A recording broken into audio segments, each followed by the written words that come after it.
हेल' लोगोफोर खुलुमबाय। आंनि मोनसे गुबुन भिडिअआवहाय नोंथांमोन गासिखौबो बरायना लाबाय। आसा खालामो नोंथांमोना बयबो मोजाङै दं होननानै। जोंहा दिनैनि भिडिअआ जागोन, आं दाखालि बावैसो मोनसे गोदान भिडिअ होदोंमोन ना, फर्म फिलआपखौ जोंहा माबोरै खालामो मबाइलावनो आं खोन्थाना होदोंमोन ना, नोंथांमोना जाय नायदों बे मिन्थिगोन। जोंहा मैया सार्भार डाउनआ बिराद गाज्रि जानो होदों। नोंथांमोना रावबो फर्म फिलआपखौ खालामनो हायाखै। सोरबाबा पेमेन्टखौ दानदोंब्लाबो पेमेन्ट रिसिप्टखौ मोनाखै, माने एप्लिकेसन फर्मखौ मोनाखै। बेबायदिनो गोबां इसु जादों आरोना मैया। नोंथांमोना आंनाव कमेन्टआव लिरना हरदोंमोन। आं दायो बेखौनो नोंथांमोननो कमेन्टआव नायनानै आं रिप्लाइ खालामगोन। नोंथांमोना नायलांबाय थाबानो जाबाय। आरो सार्भार डाउनआ दायो एक्टिभ जाबाय दे, नोंथांमोना बयबो खालामना लानो हासिगोन। आं नोंथांमोननो लाइभ प्रुफ देखायनो दे, नोंथांमोना नायलांबाय था। जोंहा बेखायनो लास्ट डेटखौ नेयालासिनो सार्भार डाउनबाथाय माने जोंहा खालामनो हाया नालाय, बेखायनो सार्भार डाउनखौ नेयालासिनो थाब खालामना लानांगौ दे। जोंहा दिनै सार्भार डाउनआ गेवदों, जाय बिथांमोना मैया खालामनो हायाखै दिनै खालामना लादो। आरो जाय बिथांमोना सिगाङाव खालामबाय बिसोरथ' खालामखांखाबाय नालाय। सार्भार डाउनआ जोंहा एसे सिगाङाव साननैसो सिगाङाव जायाखैमोन। जोंहा मैयानो गाज्रिसिन सार्भार डाउन जादों। सानसे गाहाम जों मैया खालामनो हायाखै। आंबो मैया ट्राइ खालामदोंमोन, हायाखै। दिनैहाय सार्भार डाउनआ गेवबाय। नोंथांमोना खालामाखैब्ला थाबैनो खालामना लादो दै। आंनाव सासे फंबाया मेसेज खालामना सोंहरदोंमोन दै, माने कमेन्टआवहाय जोंहा मार्कशिटखौथ' आपल'ड खालामनांगौ नालाय, नोंथांमोना नायबानो जाबाय नै मार्कशिटखौ आपल'ड खालामनांगौ। बिथांना मार्कशिटआ माने गैला। मार्कशिटआ गैयाबा जोंहा हार्ड कपि मोनो नालाय कलेजावहाय अरिजिनेल मोनो, बेखौ लायबानो जाबाय। जोंहा अनलाइनावबो सिगांहाय रिजाल्ट होनाय समावहाय PDF मोनखायोमोन नालाय। PDFआ नोंथांमोनाव गैलाब्ला स्क्रिनशट खालामनायफोर गैयाब्ला कलेजाव लायबानो मोनो दे, कलेजाव लायबानो जाबाय। आरो सार्भार डाउननि थाखायनो गोबां कमेन्ट हरदों नालाय मैया। दिनै सार्भार डाउनआ एक्टिभ जाबाय दे, नोंथांमोना बानायना लादो। मैया गोबां कमेन्ट खालामदों, जा पेमेन्ट प्रब्लेम जादों दे, पेमेन्टखौ दानबाय ओमफ्राय एप्लिकेसन फर्मखौ मोनाखै।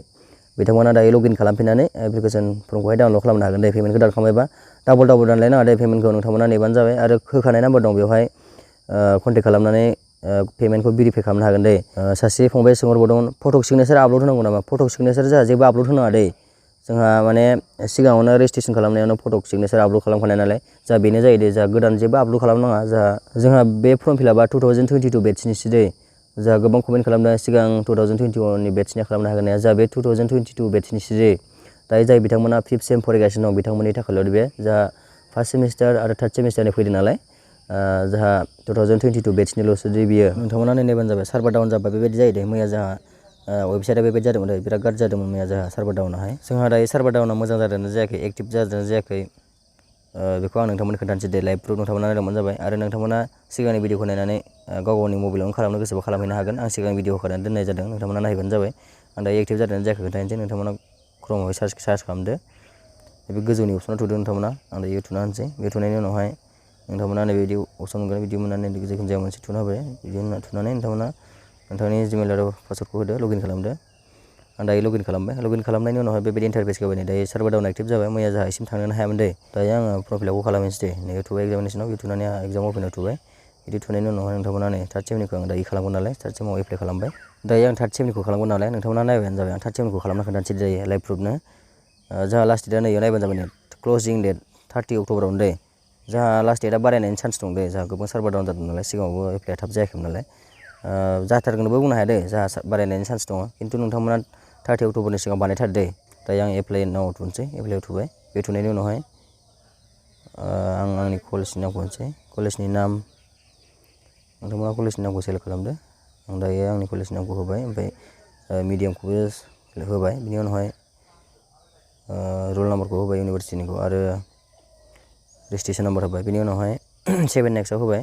7 नेक्स्टआव होनाय लोगो लोगो जोंहा साबजेक्ट सेलेक्टनि अपसन फैबाय दे। मैया बेबायदि सार्भारानो गेवाखै जोंहा। दायो आं साबजेक्टफोरखौ सेलेक्ट खालामबाय दे। नोंथांमोना सिगां भिडिअ नायनानै बानायबानो जाबाय। आं खोन्थाना होनाय दंखायो। आं दायो ओरैनो सार्भार डाउन एक्टिभ जादों जायाखै बेखौल' खोन्थाबाय दे। दायो आं सेभ एन्ड नेक्स्टआव थुनोसै। बे थुनायनि उनावहाय नोंथांमोना नायदो नै, बेबायदि इन्टारफेस होबाय जोंहा। आं दायो गासिखौबो आपल'ड होखाबाय दे। नै मार्कशिट आरो रेजिस्ट्रेसन आरो एडमिट कार्ड बेफोरखौ आपल'ड होजोब्बाय। बे आपल'ड होखांनायनि उनाव 7 नेक्स्टआव थुबाय। बेयाव थुनायनि उनाव आं प्रिभिउखौ नायग्रोनोसै दे। जा माबाफोर मिस्टेक जादों नामा फर्म फिलआप खालामनायावहाय। दायो नै आं नायबाय, माबाफोर प्रब्लेम जादों नामा नायबाय दे। गासिबो थिग नालाय, आं दायो खालामसै।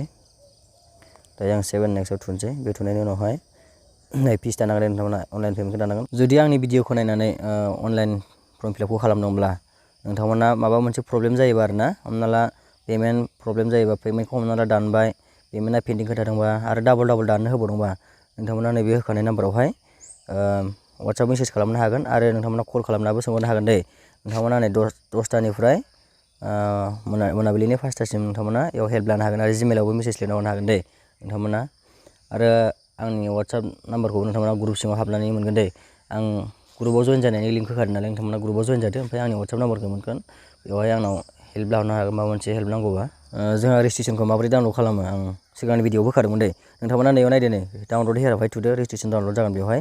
बेयाव थुबाथाय जोंहा PDF डाउनलड जागोन। ओमफ्राय जोंहा आपल'ड खालामनांगौ नालाय नोंथांमोना बेखौ डाउनलड खालामनानै आपल'ड खालामदो नोंथांमोनाव गैयाब्ला आरोना। दिनैनि भिडिअआ बेखिनियानोमोन। नोंथांमोना दासिमबो आंनि बे बड' स्टुडेन्ट फेमिलि इउटुब चेनेलखौ साबस्क्राइब खालामाखैब्ला अननानै साबस्क्राइब खालामना होदो।